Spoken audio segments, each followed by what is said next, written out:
I'm delighted to be moderating this webinar today on construction arbitration, organized by CAM in conjunction with FTI Consulting, Allen and Gledhill, the Singapore International Arbitration Center, SIR, and Society of Construction Law. We have some fantastic speakers and some good friends with us today. Dinesh Dhillon from Allen and Gledhill, Singapore. He's co-head of the firm's international arbitration practice.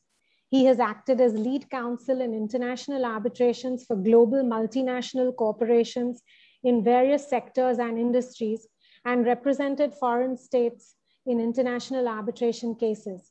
He's also a litigator, having represented clients in various landmark cases before the Singapore court, and we welcome the international perspective that Dinesh will bring in relation to construction disputes and arbitration. Lee Baker is a managing director of FTI Consulting. He has nearly 20 years of extensive international experience in high-value mega projects across a wide range of industry sectors. Lee has had multiple appointments as an expert witness and has testified in the Singapore High Court. Given the subject of today's session, he's the linchpin in establishing that the delay could never have been caused by the clients we represent, and that they are entitled to cost escalation or liquidated damages or not, depending on whether they are the claimants or respondents. Kevin Nash is the Deputy Registrar and Center Director at SIAC. He's worked at one of Canada's prominent Seven Sister law firms, completed his LLM in International Commercial Arbitration, and is also qualified as a barrister and solicitor with the Law Society of Upper Canada. Kevin assists in the administration of all cases filed with SIAC and in the supervision of SIAC's multinational secretariat. Given that SIAC is the most popular arbitral institution for India-centric disputes, and indeed within the region, I'm keen to hear Kevin's views from an institutional perspective. Which brings me to Zubin Behram Kamdin, a good friend, counsel, and also an arbitrator. Over the last 25 years, we have done several cases together. Zubin has practiced and appeared in the Bombay High Court, Supreme Court of India, as well as before various statutory tribunals and in arbitration. He has represented clients in large cross-border construction disputes, and that makes him well placed to share his insights with us on the various issues that arise today. Infrastructure and the construction industry have been big drivers of India's economy. For instance, in FY 2021, infrastructure activities accounted for a 13% share of the total FDI inflows of about 82 billion. This year's Indian budget gave a huge impetus to infrastructure development, allocating 34.5% more than last year to this sector. As projects get larger and more complex, and as investment increases, disputes also become more common, complex, and contentious as the stakes are larger and larger. Enter the pandemic, which gave a toss-up to the best laid plans of mice and men. Although arbitration is a form of alternate dispute resolution, it has become the preferred mode of resolution for all commercial contracts in India and is also the norm globally in the infrastructure sector. Construction disputes are often complex, with voluminous documentation, including highly technical drawings, specifications, project schedules, method statements, bills of quantities, etc. Disputes that arise can involve very specific claims relating to delay, disruption, extensions of time, all of which entail the use of sophisticated methods for assessment and quantification, frequently by the use of expert evidence. Given that there are several moving parts, employers, consultants, contractors, and subcontractors, assigning responsibility for delay, defects, and therefore liability for claims becomes an onerous and unique process. In today's webinar, we will discuss several topics that have a bearing on construction disputes and arbitration, such as multi-tiered dispute resolution clauses, some contractual terms that are characteristic of construction contracts, the kind of disputes that arise and typical claims and defenses that are made, and of course, the issues of assessment of delay and quantification of damages. Our panelists will be discussing these relevant topics from different and unique vantage points from the perspective of counsel, international and domestic, independent experts, and also the arbitral institution. And with that, let me start with the first topic, which is the multi-tiered dispute resolution clause. Now, most construction contracts today have a formal or semi-formal multi-tiered dispute resolution process, where mediation or even a dispute adjudication board is mandated. A mediation, of course, forces the parties to consider a commercial and practical settlement as opposed to the adversarial arbitration that would otherwise ensue. This works particularly well if the project is still ongoing and parties are keen to retain a good relationship. A dispute adjudication or resolution board comprises of a panel of neutral members appointed either for the entirety of the contract or from time to time as and when a dispute arises. These decisions, which are not binding and can aid resolution by virtue of the DAB having indicated by its decision the merits of each party's case, can certainly assist. In the Indian context, however, experientially, we find that the DAB is often used only as a stepping stone to arbitration and almost a tick box before you start. So coming first to Dinesh, are multi-tiered dispute resolution clauses common in international construction arbitration? And what kind of pre-arbitration dispute resolution mechanisms have you commonly seen? Well, basically, I think that multi-tier clauses are generally quite common. Before I talk specifically about them in the construction context, let me briefly talk about them in what we know to be the general commercial context. And for reasons I'll say, in the general commercial context, I'm less of a fan of them. Generally, these contracts are sometimes referred to as escalation clauses or step clauses. They may require parties to mediate or sometimes to even meet directly with senior people from the company before you can have the right for arbitration to continue. The problem with that sometimes is that all is well and fine, always when you are writing the clause, when you are at the beginnings of your agreement. But when you're in a dispute, they often become an obstruction. They become like a basis for jurisdictional challenges. People start to wonder, what does it mean? Exactly how ambiguous it is or not. So the certainty of the clause is very important. So in that general commercial context, I have reservations because I feel at the end of the day, if a parties genuinely want to mediate, even in the absence of the clause, they can. They can do it anytime. Nothing's to stop them. It's a two hands to clap sort of arrangement. Now, but in construction, I'm actually a bigger fan, especially in the context of dispute adjudication boards and so on, as what you mentioned, because the whole landscape there is we're talking about a situation where the project is ongoing. You want to have a quick fix, a way that we can come to a resolution, but one that you know, if you're not happy with it, isn't necessarily final. And that's where arbitration still plays a part. So it gives the parties the comfort to go on, to have it resolved for the sake of completion of the project and not a distraction. And then you come back to it in arbitration if you have to. And the kind we see there, I think the most common kind is I see is the FIDEC standard form of contracts situation, where the arbitration really sits at the apex of a multi-tiered dispute resolution scheme of the contract. The most basic tier of dispute resolution scheme provides for the submission of a claim, firstly maybe to an engineer, and then the engineer makes a determination of the matter. And if there's dissatisfaction, it then can go to the board. And it's a tiered process. After that, it can go for proper arbitration, but not at the expense of the continuity of the project at least. Now, the other thing that we sometimes see, and this is a feature that actually the SIAC deserves some credit for, in 2015, we had the ARP-MET-ARP protocol launched. And I think that plays an unusual role, a very helpful role in the international landscape, depending if you're a signatory to the New York Convention, because always you're concerned about enforcement in the international context. So in ARP-MET-ARP, you don't really tier it such that the arbitration doesn't start first. You actually get to start your arbitration first, but then it's stayed. And for 8 weeks, you then go for this first tier of mediation. If it fails, you go back to your arbitration and you continue. But if it succeeds, whatever you've settled gets confirmed in the form of an award. which you can have the benefit of the enforcement bite of the New York Convention as well. And coming back to what I said at the start, my biggest concern about commercial contracts that have tiered clauses is that, like for example, in Singapore, there's a Court of Appeal decision, Lufthansa.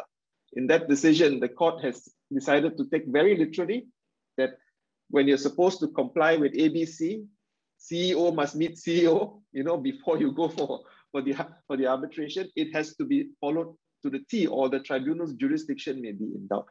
That can be controversial. On one level, you can see the wisdom of it, to be certain, but on another level, there could be critics who say, but if it wasn't the CEO meeting, maybe they've implicitly waived it, we should get on with it. So these uncertainties can play out quite differently in different jurisdictions. Different courts may interpret it differently. Court of a seat may interpret it differently from the Court of Enforcement. It's a recipe for problems, and that's why I come back to, if you want to do it, ArcMedUp is a way where you have a tried and tested clause. You go to the model template. It's there for you to use if you really want to do mediation before. And it's been tried and tested. It's certain enough. And I'll pause there. Thanks, Dinesh. So, of course, the Lufthansa judgment you referred to had a very detailed and very specific pre-arbitration condition that was required to be met. Yes. And I understand that Singapore construed that clause as being strictly enforceable. In India, these clauses, if they are not as specific, I would put a caveat there, are deemed to be really directory and not mandatory, and in any event would not preclude a party seeking interim relief prior to invocation of arbitration. But Kevin, I'd be interested to know from the institutional perspective and SIAC's perspective, particularly keeping Singapore law and the Lufthansa judgment in mind. How strictly will an institution look at a multi-tier clause? Is it something that for SIAC, the court or the secretariat looks at, or is it left to the tribunal to decide whether the conditions have been met or could have been waived? And would non-compliance render the tribunal without jurisdiction or the claim inadmissible? Thanks. Thank you, Shanine, and thank you for the invitation. I'm going to borrow from the president of the SIC Court of Arbitration, Gary Bourne, and from one of our great SIC counsel, Chahat Chawla, and say that these pre-arbitral steps are a dismal swamp, potentially, or at the very least, muddy waters. And Shanine, as you would know as a member of the SIC court, it's the SIC court that is going to be determining the prima facie jurisdictional objections. I'm also going to quite intentionally leave to one side whether this goes to jurisdiction, admissibility, or procedure, and try to give an idea of how it functions from an institutional standpoint. So say, unlike an institution in investment arbitration like ICSID, we don't have a registration requirement. So if there are these preconditions that are put out with specificity, a party can file, and as long as they're in compliance with Rule 3 of the SIC rules, then we are accepting the case, we are commencing the case. Now, what will happen is if there are these preconditions, the other side may say that there hasn't been compliance with these preconditions. So we're raising an objection to the competence of SIC to administer this arbitration, or we're objecting or that the arbitral procedure has not been in accordance with the agreement of the parties.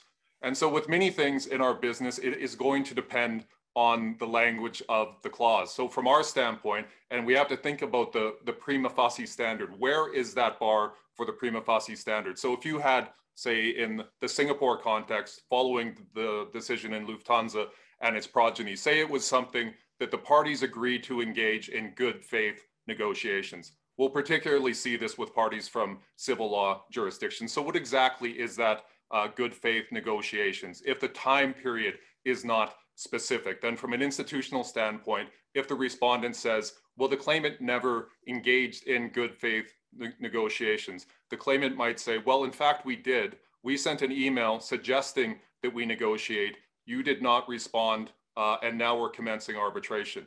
Now, as Dinesh said, having seen hundreds or thousands of these clauses and knowing how popular they are, we see that from the Queen Mary survey. that blending these procedures together is popular and there is a time-saving potential. But the question is, when a dispute arises potentially 3 years or 5 years from the time of the transaction, do you want to be bound to this bargain?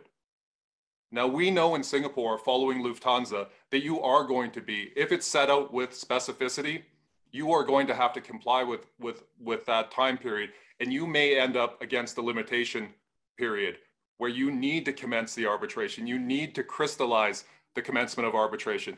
Now, in the construction context, say if there's a DAB or reference to an engineer, we see that and that will make sense. So you've got to be a bit careful when you're drafting the clause, looking at the different laws that may apply, as Dinesh had said, and where you're going to be at in that arbitration. So let's say that the respondent has now raised an issue of whether there has been compliance with these preconditions. One of the good things that we have at SIC is that the registrar determines whether it's going to go to the court and whether, Shaneen, you and the court members are going to decide whether there's been compliance with these preconditions. So if there is an objection that is wholly without merit and is just designed to protract the proceedings and create a jurisdictional phase, we do not have to refer it to the court. My view when I'm making this decision from a secretariat standpoint, this is not a substantive decision on our part. It's the SIC Court of Arbitration that is deciding the substance of the prima facie jurisdictional objection. For us as the secretariat, we're just determining whether it's within the bounds and it goes to the existence or validity of the arbitration agreement and the competence of SIC. If it goes to the SIC court, then the SIC court will determine and could decide that the arbitration will not proceed.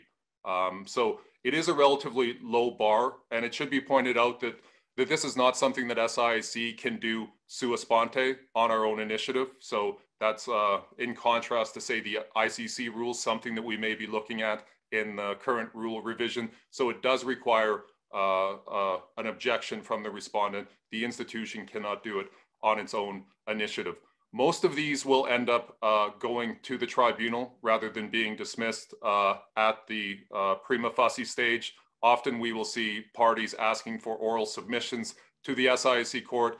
This is not done with oral submissions. It's done on the paper. But if there is legitimately a potential issue with the compliance that could go to the sanctity of the arbitration, and the arbitration should not proceed, this is a useful tool, because you do not want to have to constitute a tribunal, go to that additional expense if there is a prima facie jurisdictional objection with merit. So that's the general process on how we're seeing it at the institution. I would like to thank Dinesh for discussing the ARB-MED-ARB procedure, because that's a very easy way to avoid these problems, because you're starting with arbitration right away. You're crystallizing the date of commencement. You're getting a tribunal constituted.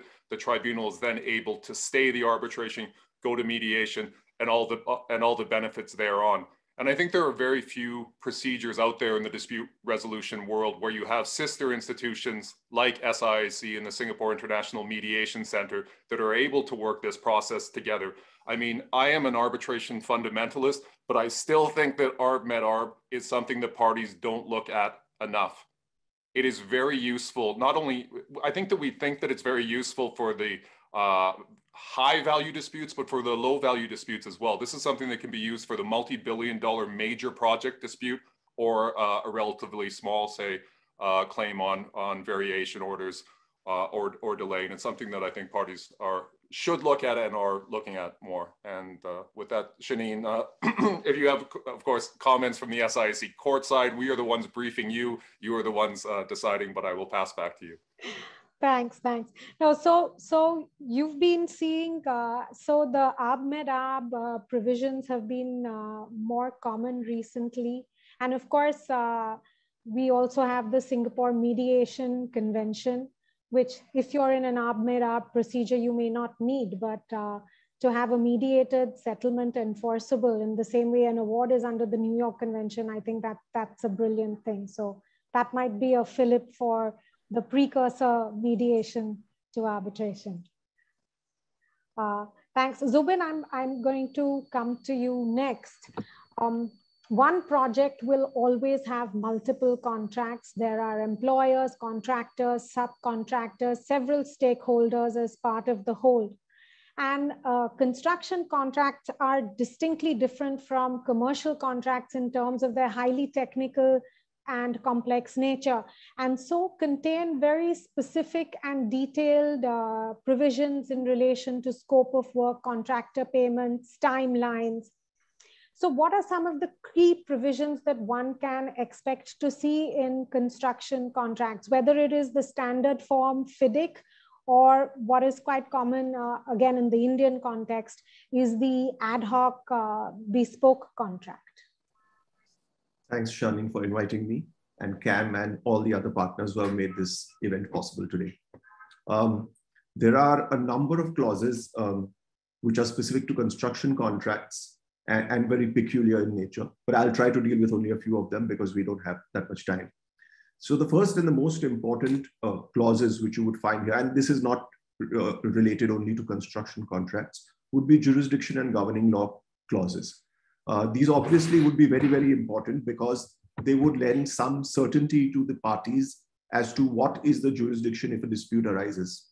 And it's necessary to have these clauses from the point of view of course, if you're a lawyer who's starting out or drafting the contract, it's very necessary to have these to protect your clients as well as certainty for both sides actually, so that when there's a dispute, they know which court is going to be dealing with the dispute or which arbitration center or institution is going to be dealing with this. If you don't have a clause like this, you could end up in a lot of trouble. Parties could be put to a tremendous time and costs, as mentioned by my earlier panelists, where they could be just disputing where the dispute is going to be decided, or they could be having a whole host of litigations before they even commence starting the litigation on the main issues. So governing law, of course, as we know, the governing law is the law which actually will govern the merits of the dispute.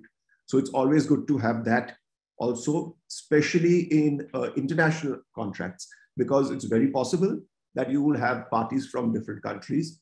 You will have the cause of action maybe in a third country or a fourth country also. So you will have a number of countries, and jurisdiction could be, it's a real maze. For a lawyer, actually, it's heaven because he can argue all kinds of complicated issues in court, and that's his profession. But for the clients, it can be pure hell because before you start with your disputes on merits, you are stuck on all these other issues of jurisdiction, etc. So that's one important thing, which is your jurisdiction clause and your governing law clause. Obviously, procedure, etc., the procedural law, the curial law, all that would be decided if you have a good, tight jurisdiction and governing law clause. The next kind of clauses which you come across in construction contracts specifically are exclusion contracts or exclusion clauses. Now, an exclusion clause is a term which excludes or limits the liability of a party for a breach which is committed. Without the exclusion clause, obviously the party would be completely and wholly liable for the entire amount of damages for such a breach. So examples of these would be where a clause says that there will be no claim or no compensation payable on account of delays, except on certain grounds specified. Or a clause which says that no damages will be payable if there is a force majeure event. They may provide that, yes, time can be given if there is any delay due to the force majeure event. A cap on the LD amount is another example. Or I have come across contracts which say there will be no claims for consequential losses which can be made by either side. So these are some of the nature of exclusion clauses which one comes across. Then, of course, very, very important is accepted matters. Clauses which provide for accepted matters. Accepted matters are matters which the arbitral tribunal cannot get into. They have no jurisdiction to decide these matters, and they are specifically excluded. In most of such cases where there are accepted matters, there will be another authority appointed, like it may be the superintending engineer, the independent engineer, or any other authority. You can have any number of designations. And that authority will often be the final authority to decide on that particular dispute. So for example, all issues of measurement of work will be decided by the superintending engineer alone, and his decision will be final. That's the kind of clause you may get. And once you have that kind of a clause, the arbitrator really cannot get into that issue. He cannot say the decision of the superintending engineer was incorrect for ABC reason and I overrule it, etc. That makes it final. Of course, our courts have found a way around this in certain cases. And by interpreting the contract, they have said that, okay, if I feel that, or if it is found that the named authority's decision is not really meant to be final, he has authority to decide something, but it's not a final decision, then of course the arbitrator can go into it, and it is the arbitrator's decision which will be the final decision. So it's a question of interpretation. There are certain judgments of our courts saying that. For accepted matters, there is also another curious phenomenon which sometimes takes place, which doesn't really help parties decide their disputes fast. And that is this. You may find that a matter is specifically excluded from arbitration, but it has not been given or delegated to a particular authority to decide. So you are left with a situation where the arbitrator can't get into it, but there is no other authority which can get into it, which means there is scope for one of the parties to argue that this is a matter which goes to the civil court. And that is a real problem, because you will find that the arbitrator or the arbitral tribunal is by and large deciding the whole dispute, but you have this one particular point, etc., which perhaps has to go to court or not. And so that is one of the complications which arises in accepted matters. I have come across these in my experience working on matters. Then, of course, you have the time bar clauses. Now, time bar clauses are basically clauses which say that if a party suffers a loss or damage or gets delayed, it can make a claim for damages or for extra time. But to do that, it has to give a particular notice or take action in a particular time frame. And very often the notices will have to specify what is the damage. The notices will often have to be given within a particular time frame. So from within 2 weeks of the occurrence of the event, the notice has to be given. If such a notice is not given, the claim cannot be gone into and cannot be granted. So these are time bar clauses. You often will find something similar like this in force majeure clauses, where there will be a stipulation saying that if you have suffered due to force majeure, within 2 weeks of the occurrence of the event, you have to give a notice, you have to specify, sometimes it will have a lot of details, you have to specify the exact event, you have to specify the loss you have suffered or the time you have wasted, and you have to issue the notice to a specific authority or specific person. And the last thing I'll get to, I think, because I've spent quite some time, are fixed price contracts. Now, once again, this is specific to construction contracts. You will often find there are lump sum contracts for large projects. Obviously, this is because the employer would like to have a certainty about the price he's going to pay, and he doesn't want to be told that because of the time constraints or because of the price increasing for various raw products, etc., he has to pay more. So these are lump sum contracts which are entered into. Another variation of that is the lump sum turnkey contract, which is where the project has to be completed right from the designing stage, right up to the final stage where it is tested and can actually be commissioned. And the term turnkey comes because the owner is supposed to just walk into the project, and whether it's a factory or it's an oil refinery or whatever it is, he's supposed to just turn the key and the project is to start. And he pays a lump sum for that entire amount, for the entire project from start to finish. So these are some of the main clauses which you can come across in construction contracts. Thanks, Zubin. Dinesh, coming back to you, in the light of these very characteristic terms in construction contracts, what are the common claims and disputes that you can expect to see? I think first and foremost, what we always often see are firstly variation claims. These are claims for additional payments and could branch off as well to extension of time claims. And in terms of defenses to these claims, typically one of the starting points would be what is the scope in the contract to vary in the first place. Is it provided for?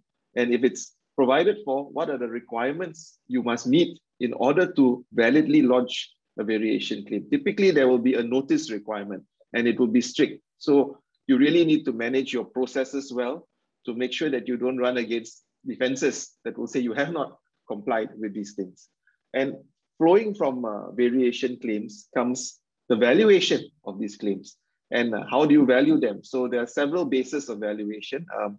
One approach would be something that is sometimes seen in contracts is a fair or reasonable sum, language to that effect. Now, you need to bear in mind, though, that this can lead to some uncertainty.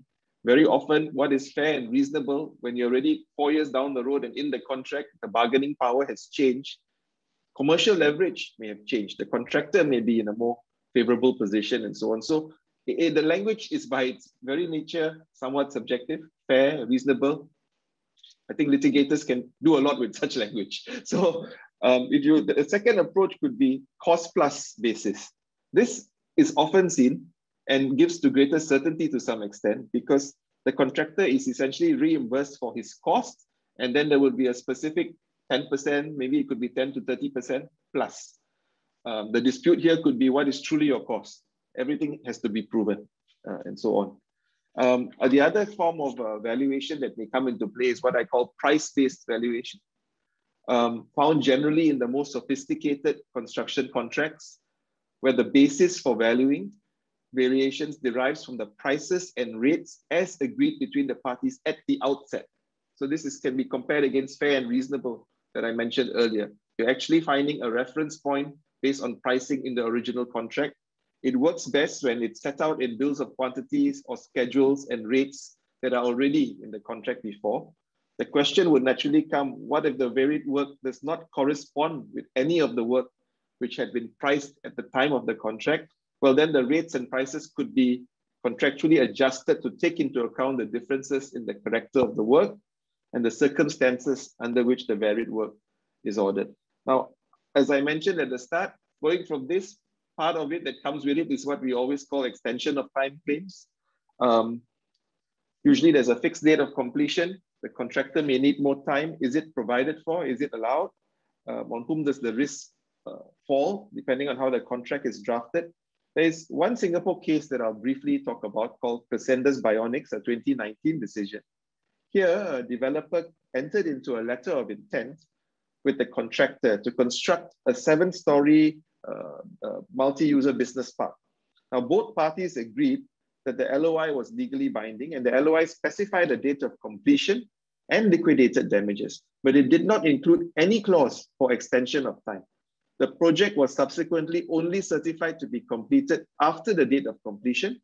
The developer therefore sued the contractor for liquidated damages for the delay in completion. And the contractor argued that since the developer was responsible for the delays to the project and there was no clause for extension of time, time was at large, and accordingly, the contract only needed to be completed within a reasonable time. And the court accepted this. So this brings up the issue of acts of prevention by the employer. I won't go on much more, but to just highlight other species of claims that you will see. We often see the defects claim, and we also see the delay claim. Delays basically, and delays and disruptions. And once you're into the realm of defects, delays, you're very much into the world of the expert. And I'll stop there.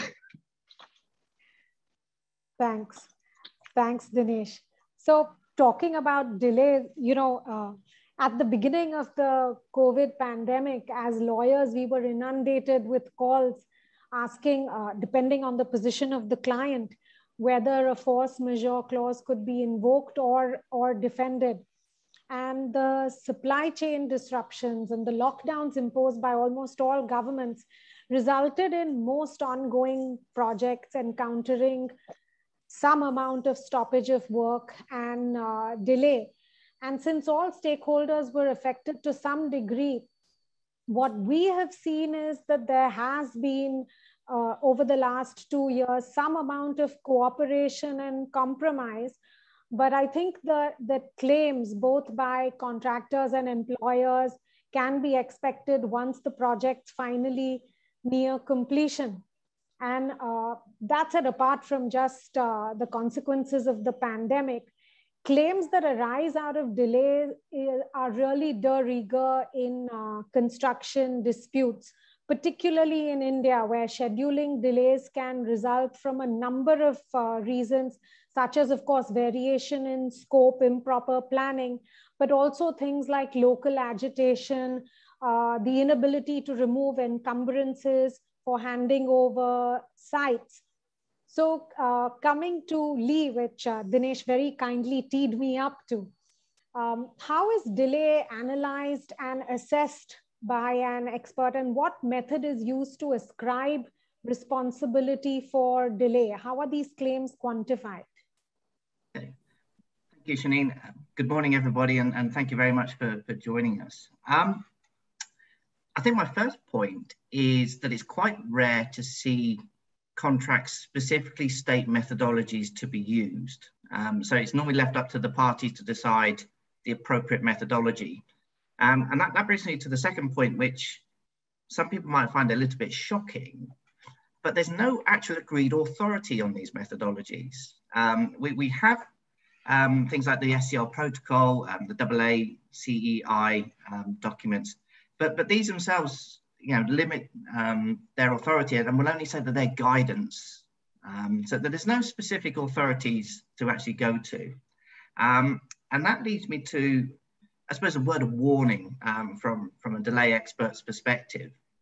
And that is that a lot of people rely very heavily on progress and program-based methodologies. And I think we need to remember what the program actually is. It's a model. It's a model of what may happen in the future, particularly baseline programs. So these are programs which model future works in a sequence that may happen in the future. And they're usually developed at the beginning of the project, at a time when the parties actually know least about the project. And so the point to remember is that these models have inherent inaccuracies and they have margins of errors. So although as delay analysts, we apply scientific rigors on these models, the results are not always going to be precise. So my tip for getting around this is the tip of common sense. When you have a delay analysis, the answer should really tick that box of common sense. In fact, a really good delay analyst, the answer should almost be obvious. If the story comes through, these are what the delays were, and it feels obvious, that means a good analysis has been done. So use the program as a guide, but don't expressly and strictly rely on that program. In terms of the overall process, delay analysis falls into sort of two categories. We have the prospective delay analysis, which is particularly useful for projects that are ongoing. And this method looks at what the potential future effect of delay is. So if you're in the middle of a project and you get given a variation and you want to know what the potential future effect is, these methodologies are very good. It's excellent as part of a change management process for the parties to agree there and then and deal with the delay at the time. The second form of analysis is retrospective. So that's after, and sometimes quite a long time after the events happened, where we look back with the full benefit of hindsight and work out what has happened. So from a dispute perspective, given that arbitrations and even DABs we're seeing can happen quite a long distance after the events have happened, it's these retrospective analysis methods that should be preferred. Because basically we get to use the benefit of hindsight. We know what has happened. Otherwise we'd end up with theoretical results and that doesn't help anybody. And I know from an arbitrator's perspective, arbitrators want to know what has happened. They're not interested in theory or anything. They want to know what has happened. So taking those retrospective analysis, there's two main forms, and I'll use terminology, but as I said earlier, please don't get hung up on terminology. One of them is called the as planned, as built, and the other one is called the time slice analysis. They're derivations of the same analysis, and their fundamental principle is to look at, this is what the parties plan to happen, this is what has happened, and to compare the two. It's as simple as that. And I think that fits quite well for in terms of causation from a legal perspective. The retrospective analysis also works on something called an effect and cause basis. So what the analysis will do, the analysis will identify what the delay was to the critical activities. And that's the effect. The next step is to look at what the cause is. So what did cause that delay? And that's where there's a little bit of a grey line between the delay expert's role and the legal role, because that's taking the evidence and applying it to the analysis to determine whether the delay can be explained. So to give you an example, yesterday I was looking at a delay to a building, and the critical analysis identified that facade was delayed. So that's a matter of fact. So we now go to the evidence, and we can see that at that time, the contractor was actually asked to put the facade on hold because there were upcoming design changes. So that's how we would then link the two together. But then it becomes a little bit of a matter of fact and a bit of legal argument as to which of the facts the arbitrator should prefer. So that's in general how we look at delays and how we assess causation, but we will step away from liability. That we'll leave that to the lawyers. Thanks, Lee. I'm going to come back to Dinesh very quickly, just to touch upon another kind of claim really that arises out of delay. As I said, delays are very common, and claims arising out of delay are common. And most construction contracts also include the provision for liquidated damages.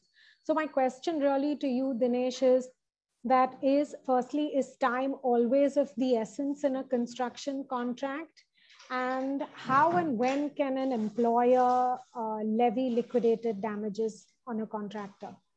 Yeah, that's quite an interesting and timely topic, because there's been some recent jurisprudence from the UK court as well as the Singapore courts on liquidated damages. Firstly, on time being of the essence, time is generally said to be of the essence if any delay in performance is treated as a breach which goes to the root of the contract. That's typically the terminology used. But what goes to the root often is a matter of contract. It's usually provided for. What is considered to be material time-wise, it should be stipulated. If it's not stipulated, it will gravitate towards the court or the tribunal, saying that variations and extensions can be catered for. Time is not so much of the essence, but and so on. Now, liquidated damages, they are generally compensatory in nature. Generally damages you need to be compensatory in nature, and liquidated damages to do away with the need to prove that. But at the same time, one of the main bars to liquidated damages clauses being enforceable, the traditional bar, is that if it's a penalty. In other words, it's the sum of such a level that it's not a genuine pre-estimate of the loss. Now, those legal principles from the common law perspectives are well known from a famous case in Dunlop Pneumatic. I think many would be familiar with it. But the UK Supreme Court in 2015, in this decision called Cavendish and McDessie, they actually departed a bit from this penalty principle, and they brought in the concept of the legitimate interest test. And they said the penalty must be a secondary obligation flowing from a primary obligation. Question, therefore, from the court's perspective is, does the secondary obligation, the payment of the LD, impose a detriment on the party in breach out of all proportion to any legitimate interest of the innocent party in the enforcement of the primary obligation? So this test, one could say, could allow the court to consider the broader function of the LD beyond that of compensation for loss. Now, On the enforceability of LD clauses, an interesting case also came up in Singapore called Comfort Management. This is a 2020 decision. Here there was a claim by the plaintiff against the defendant for delayed completion of works, and the defendant's defense was that no LDs were imposed on plaintiff upstream. And since the plaintiff suffered no loss due to the delay, the plaintiff cannot recover LDs from the defendant. Now, the High Court here held that whether an LD clause is a penalty is determined at the time that the contract is made. In other words, they were not concerned with the defense that actually you have no true loss and I can prove you have no true loss, because if it was a genuine pre-estimate, we uphold the LD clause, and it was upheld. And I think some learning points can come from that, especially from a drafting perspective and risk management perspective.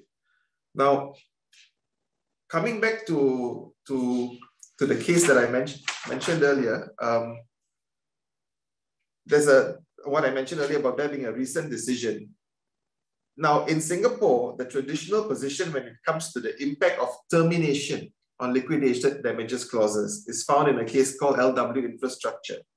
Now, in this case, the contractual completion date lapsed in August 2002, and the subcontract was terminated in May of 2003. Now, subsequently, the works were completed by a replacement subcontractor by August of 2003, and the subcontractor argued that the LD clause did not apply upon termination, but the main contractor argued that the LD would be payable up to the date of termination.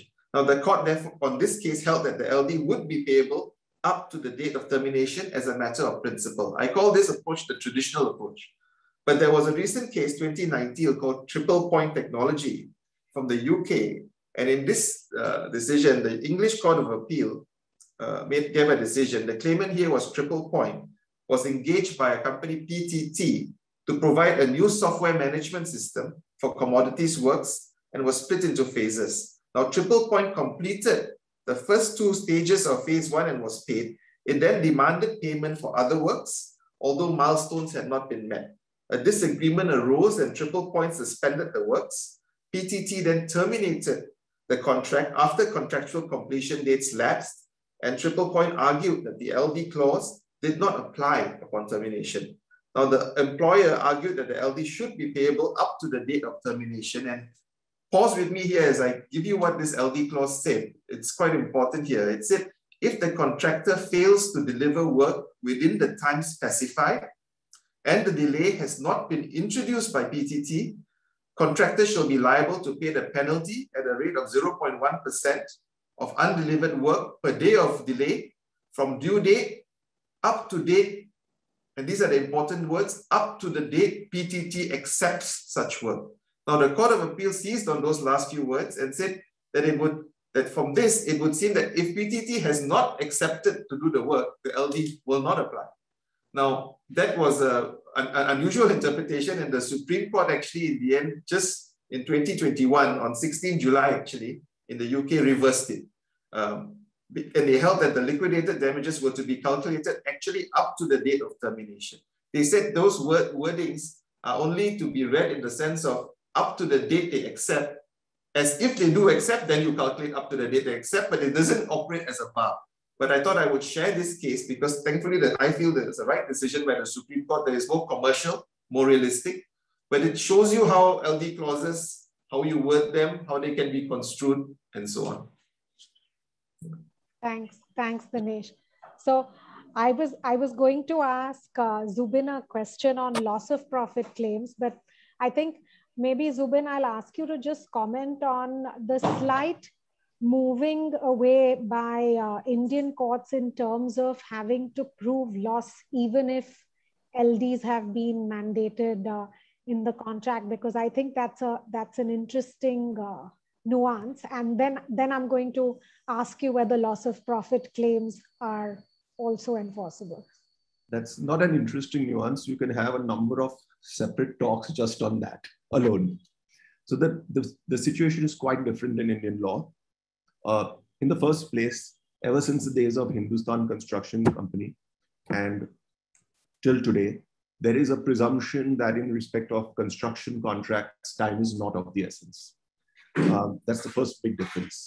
The second difference and the departure from English law as far as the LD clauses are concerned is that our courts do not go into the aspect of whether an LD clause is a penalty or is a clause in terrorism at all. And there's a reason for that. The reason for that is that the law on damages is codified in sections 73 and 74 of the Indian Contract Act. And the words used in section 73 is reasonable compensation. So the logic is that when the codified law itself has used the words reasonable compensation, then that itself shows that it can never be a penalty. And of course, the court has got various grounds on which the court will go into whether it is reasonable compensation or not. So these are the two largest differences between laws in the UK and in India. At UK, I mean, probably Singapore also. The interpretation of section 74, which is really the clause or the section which states that LD can be imposed, has been rather peculiar in our case or in Indian law. And there are certain principles which have arisen, which I will now specify. The first principle is that to claim LD, it's not enough to just have the clause. The party has to show that it has suffered some damage. The reasoning is very simple, that even if there is an LD clause, if the party has suffered no damage, then it will not be given a windfall and it will not be allowed to claim damages. So the first principle is you have to show that you have suffered some damage. The question of whether that damage can be proved, and when we use the word proved really in Indian law, we mean quantified. The question of whether that damage can be quantified or not is a separate issue. But in the first place, a party must prove that some damage has occurred. So for example, where you have clauses where there is a forfeiture of earnest money, etc., the courts have often said, you have not suffered any damage, or you have not been able to show what damage you have suffered. You have just forfeited some amount. And in those cases, the court has said you have therefore suffered no damage. So even if there is an LD clause, you will not be entitled to 1 rupee. So that is one thing. The next issue which they have, which has been laid down in Indian law very clearly, is that even if there is an LD clause which provides that you don't need to prove or quantify your damages, where damages are quantifiable or provable, you must prove them. Which seems a little strange, but that is what the law has now come down to. And the logic for that, once again, is this, that section 73 talks about reasonable compensation for damage that has actually occurred. And therefore, notwithstanding the fact that there is an LD clause, you must still prove the quantum of your damages.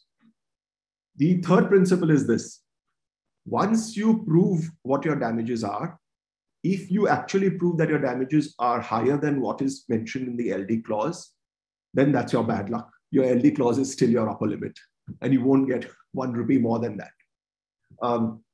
If you manage to prove something less, then you will get only what you have actually proved. You will not get the full amount of the LD clause.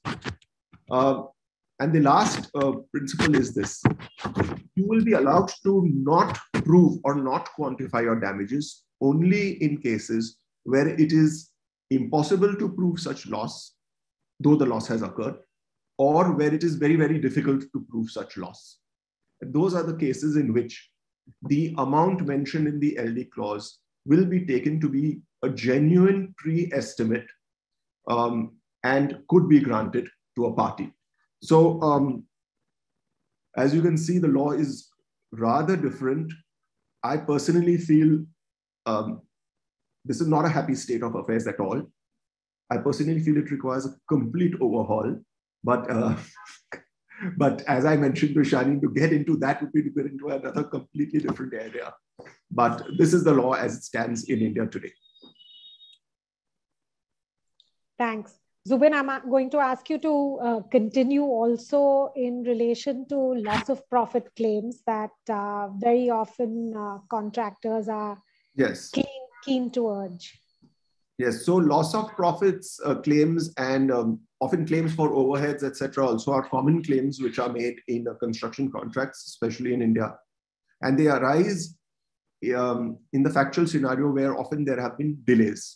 So construction contracts here, mainly the issues which arise are delays, who is responsible for the delays, the claims are due to the delays, and occasionally, obviously, where a contract has been terminated.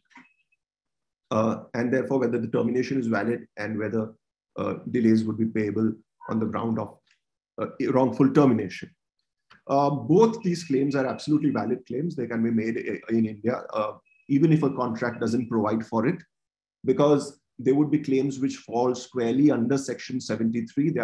They are damages which arise naturally in the course of the contract because of the breach of the contract.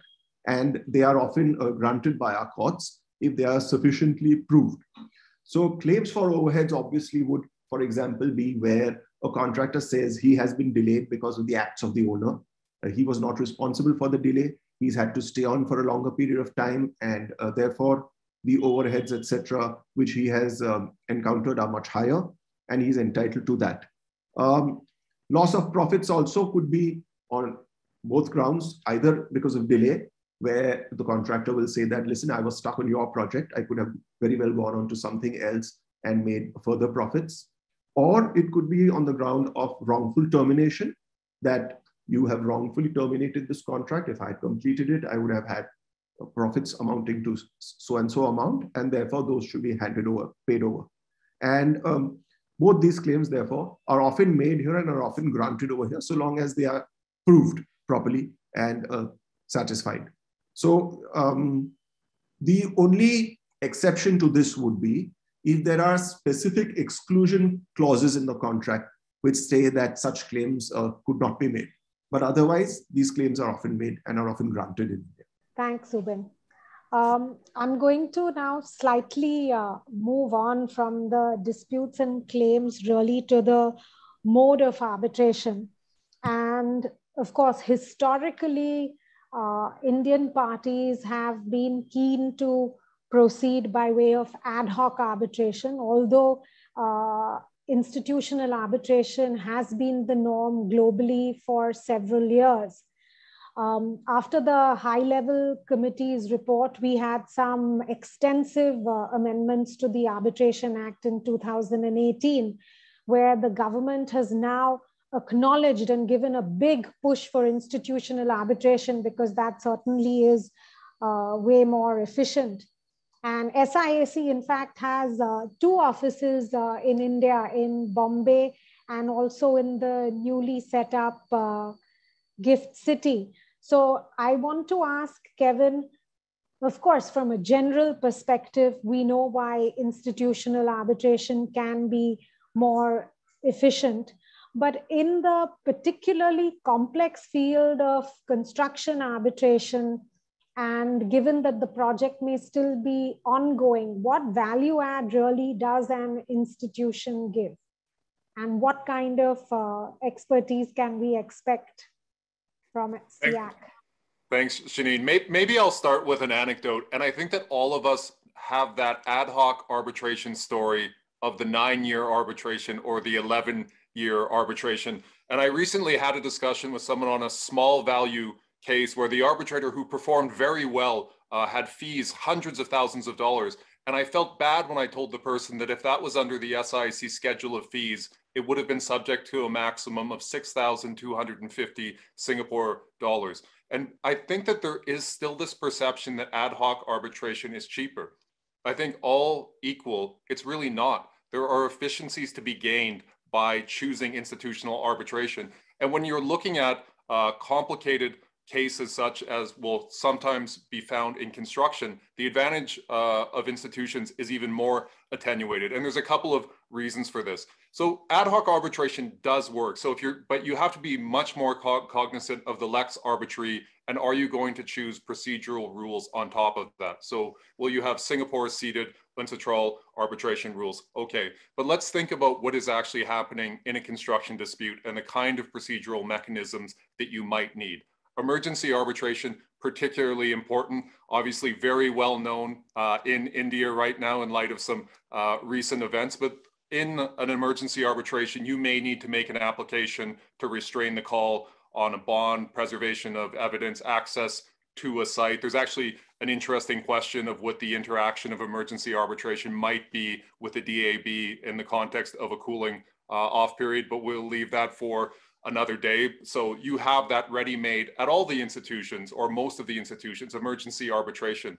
I heard the discussion on force majeure, and I was struck by how appropriate this is for SIAC's early dismissal of claims and defenses, and we've seen lots of these. And think about how quickly you can get resolution on a case if it just turns on the contours of the force majeure clause. So no facts are in dispute, and it's just a question of whether or not force majeure covers a global pandemic. And because now we've seen some of these force majeure clauses that have been updated in light of SARS from more than a decade ago. So you have this early dismissal procedure specifically codified. We also think, and we've really designed the SIAC rules to cater to construction disputes, and particularly some of those big ticket disputes. And if you look at our SIAC's provisions on multiple contracts and consolidation and joinder, that is not going to be available in most jurisdictions unless the parties agree in the ad hoc context. And multiple contracts in particular, under the SIAC rules, it does not require identity of the parties. And this comes up all the time in construction disputes, because you could have a suite of contracts, say 5 contracts, 10 contracts, and it could be the owner claimant on one side, respondent subcontractor, then subcontractor, and all the way down the line. If there are the necessary connecting factors and the arbitration agreements are compatible, you can collapse all of these cases into a single consolidated arbitration. And this will once again be Shanine and the SIAC court that is deciding this application for consolidation. And same thing with the joinder of additional parties, obviously with cases such as Chloro Controls in India, the ability to bring in the doctrine to join non-signatories can be particularly important in construction disputes. And I guess finally, it's just the overall supervision and administration by the institution, whether it's a $5,000 case or a $5 billion case, and particularly at SIAC, we are there to make the arbitration go faster, more efficiently, be cost effective. And in ad hoc arbitration, it can be difficult. And one of the most common examples is a situation where the parties are waiting for an award.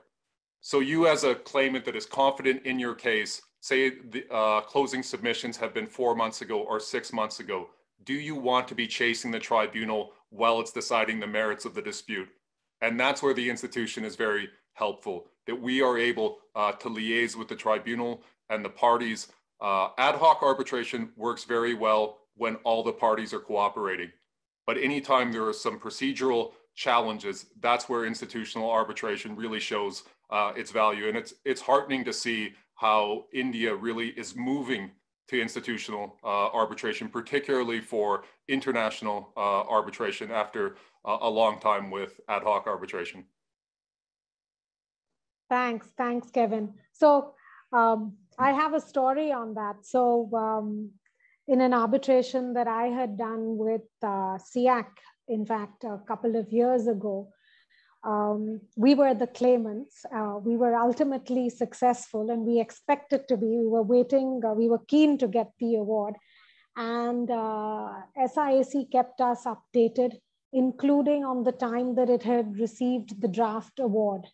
And we knew that. So one more point to talk about in terms of an arbitral institution is the scrutiny of the award, which I think can become particularly important in a construction dispute, exactly as you said, Kevin, when there are so many stakeholders, so many different kinds of claims and so much evidence. I mean, just the sheer documentation is huge. So to have scrutiny over the award, just to make sure that, you know, things have not been completely missed, because in the last several years, as courts have, you know, the Singapore court is famously pro-arbitration. I think Indian courts have become progressively more pro-arbitration over the years, but that has not stopped the number of challenges to an award. So you want to be sure that any award that you get is well written, reasonably expressed, so that the scope of the challenge or any chance of it being set aside is minimal. So I'm glad for the government's push to institutional arbitration from the Indian perspective. And talking about institutional arbitration, what we've also been seeing, and I'm going to come to Lee now, is more and more the use of independent experts, particularly in construction arbitrations, where previously we would see the line manager or the project manager or the promoter's uncle who was a statutory auditor giving evidence on the client's behalf. But it's become more and more common now to have an independent expert. And there's a huge amount of value add that an independent person who is an expert in this field can add. So Lee, can you tell me what you've been seeing and what really is the value that you bring to the table? Yeah, thank you. I think the key word is independence that you've mentioned. So the premise is it's quite simple, and this may surprise some people, is that even though the expert is paid for by one of the parties, their duty is to the tribunal. The duty is not to the party who pays them, the duty is to the tribunal. And that's where our credibility comes from. So it means that we can give our opinions, having reviewed the information and actually having turned our mind to it free of inference, and be able to advise the tribunal how we see certain matters. And I think that's key to credibility. We bring that objectivity as well that perhaps site staff don't. And that's not a criticism, but sometimes when you live and breathe a project, you get very blindsided. We have a phrase, sometimes you can't see the wood for the trees. You become very obsessed with certain events and you forget the overall picture, whereas as independent experts, we can come in and we can see the overall picture.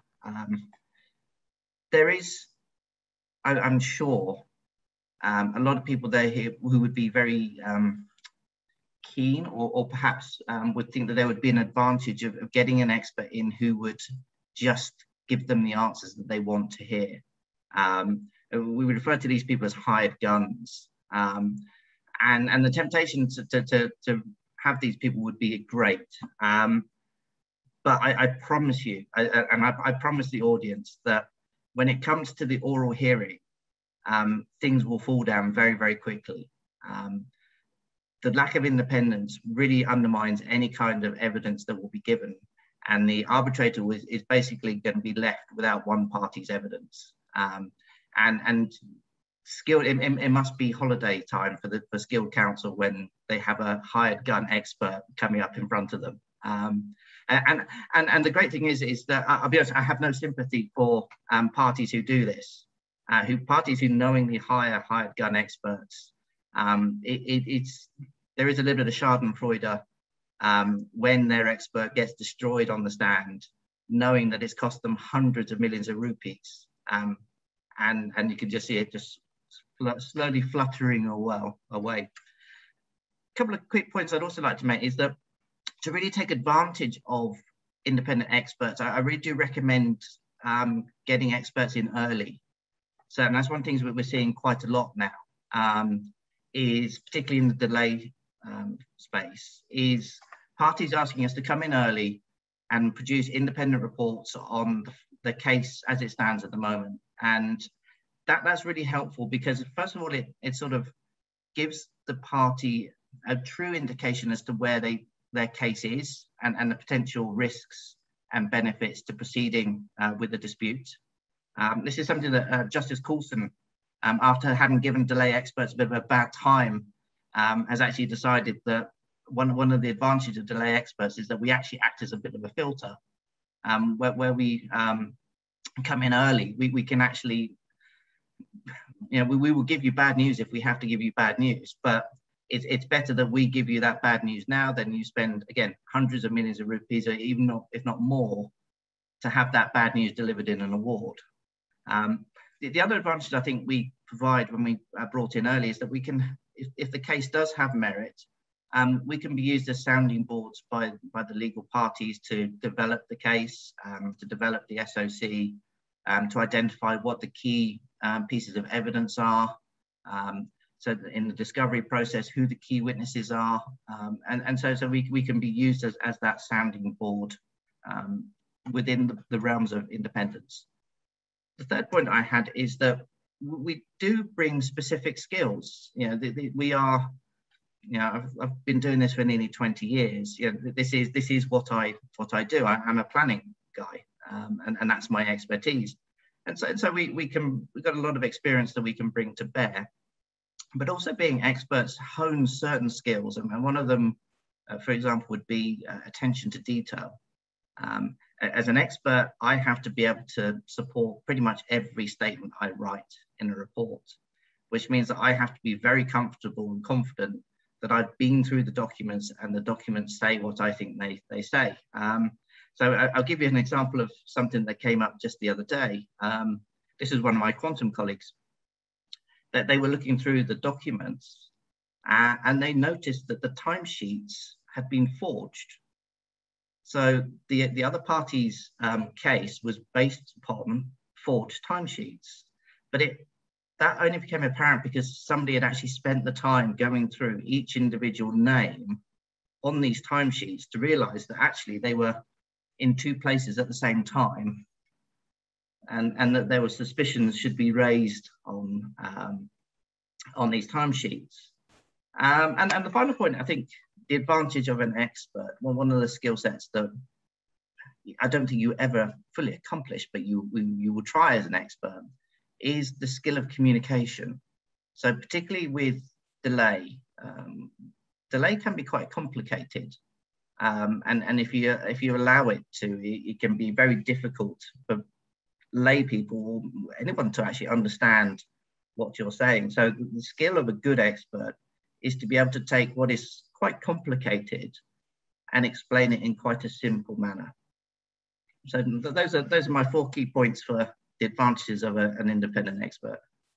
Thanks, Lee.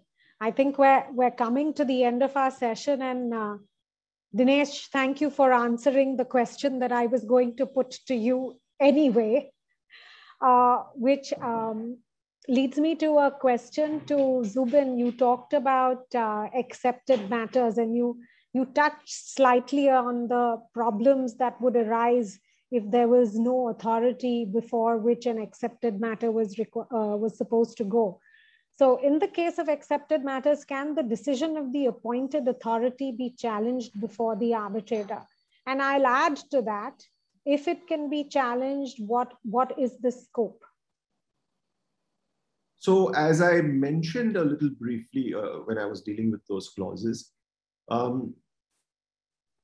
whether such a decision could be challenged or not really depends on an interpretation of the contract and the relevant contractual clauses.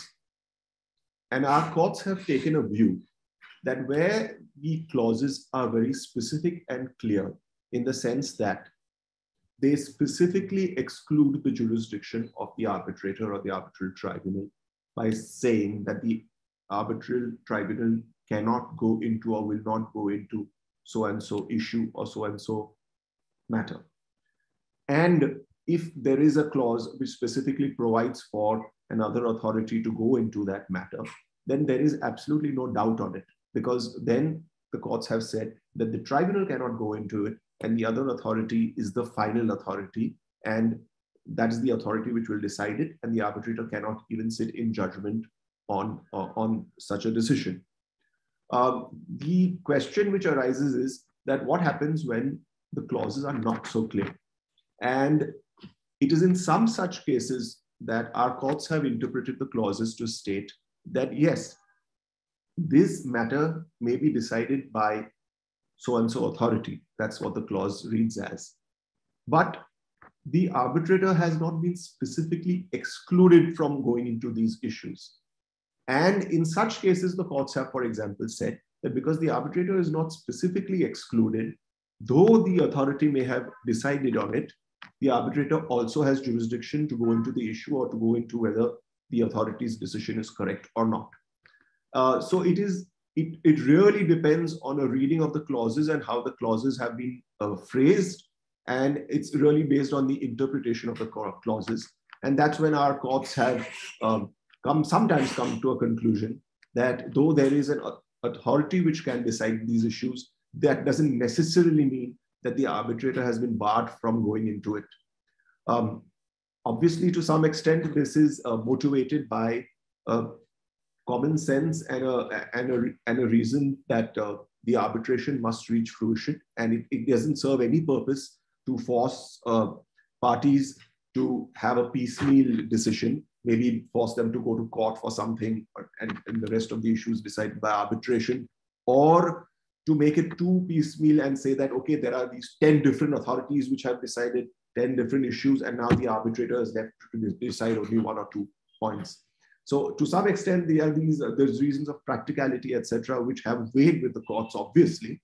But this is what the courts have held, that you really have to construct and see what the clauses actually say and interpret the clauses. Thanks. We're really running out of time, but just one comment, Zubin. Even if the clause is clear and the authority's decision is supposed to be final and binding, would a challenge not be maintainable if the decision is motivated by fraud or corruption, or there has been a failure, for instance, to follow the principles of natural justice, or some egregious omission? So in a very limited set of circumstances, you would still have... Yes, you're absolutely right on that. You're absolutely right on that. That of course would follow. But that's not the normal way in which these clauses are construed. But you're right, in exceptional cases, those issues could be gone into. Thanks. Okay, thanks. I think we're now really out of time, and I think everyone, at least the Indians, want to go for lunch, because I could see participants dropping. So it just leaves me to thank all of you. Thank you, all the speakers. Thank you to their organizations, to SIR and to SEL for joining us as supporting partners. This was a really interesting session. For the participants, if there are any further questions that you do have, I know one has not been answered, but please feel free to write in. And if I cannot answer the questions myself, I will take the liberty of passing them on to our stellar speakers. So thank you very much. Thanks for joining us, and have a good weekend.